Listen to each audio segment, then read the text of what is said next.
Ini harus menjadi perhatian kita bersama, terutama sekali adalah transmisi lokalnya. Hari ini saya laporkan tadi bertambah kasus positif sebanyak 22 orang. 13 diantaranya adalah transmisi lokal. 13 ini saya lihat, saya baca tadi, ternyata 8 orang berasal dari Bangli, dari satu Banjar, yakni Banjar Seroka dan Desa Abuan Bangli. 8 orang positif melalui transmisi lokal. Kemudian 4 orang juga sama dari satu lingkungan di Karangasem, yakni lingkungan Padangkerta. 4 orang. Mereka ini satu rumah, satu keluarga besar. Ya.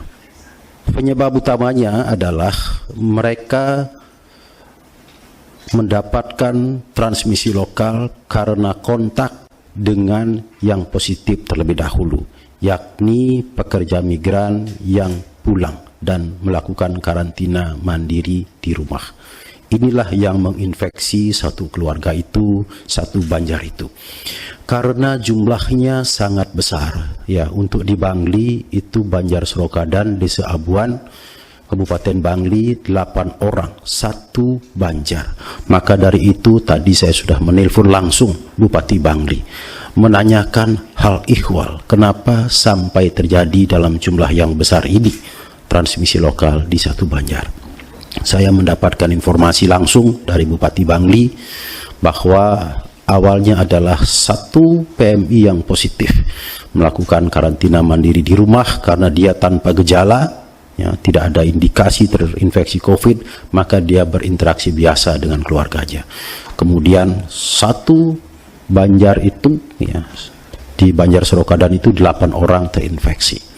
Begitu juga yang di Karangasem, satu lingkungan, yakni lingkungan Padangkerta, 4 orang terinfeksi.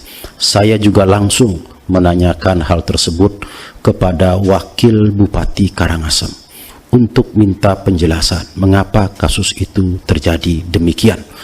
Dan dari Bupati Bangli, dari Wakil Bupati Karangasem, saya mendapatkan gambaran seperti itu.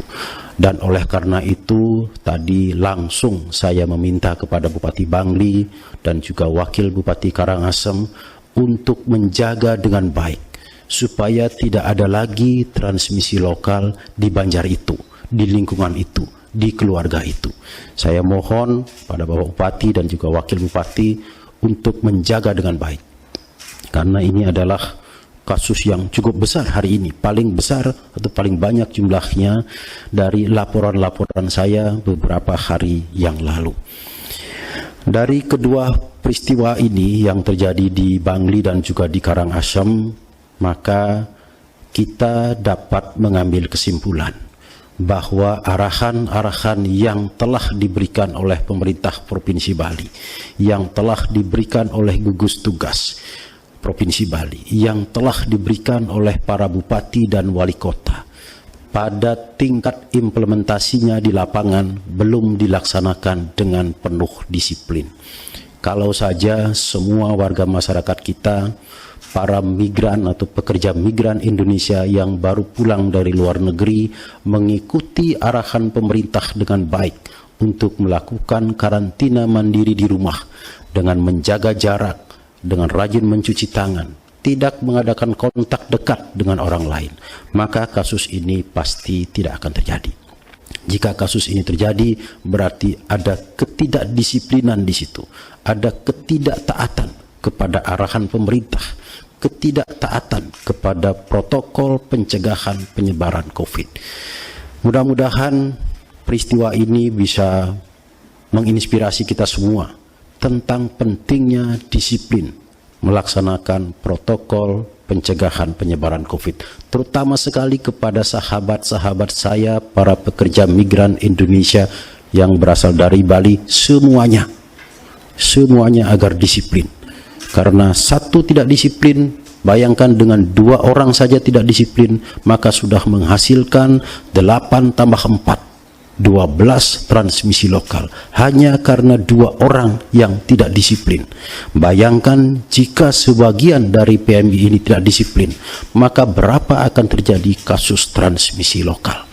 Oleh karena itu, dari pengalaman ini, kami gugus tugas Provinsi Bali meminta kepada seluruh pekerja migran Indonesia, baik yang melakukan karantina mandiri di rumah maupun yang melakukan karantina di bawah pengelolaan pemerintah kabupaten kota. Sekali lagi kami mohon untuk disiplin.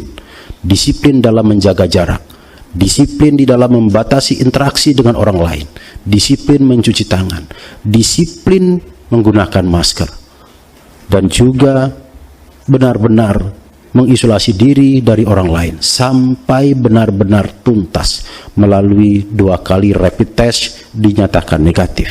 Barulah benar-benar boleh hadir bersama-sama dengan masyarakat. Saya tentu berharap ini adalah jumlah yang terbesar dan tidak akan pernah terjadi lagi.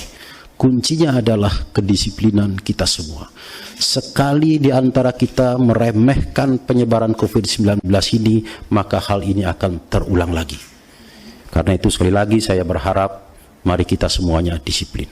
Menyadari banyaknya orang-orang tanpa gejala, tetapi dia positif COVID-19, maka ini harus menguatkan kita semua untuk disiplin menggunakan masker, disiplin mencuci tangan, dan disiplin menjaga jarak satu dengan yang lainnya, supaya tidak ada lagi yang terinfeksi melalui transmisi lokal. Karena infeksi melalui transmisi lokal ini bisa memiliki tingkat penyebaran yang tinggi kalau di antara kita tidak disiplin.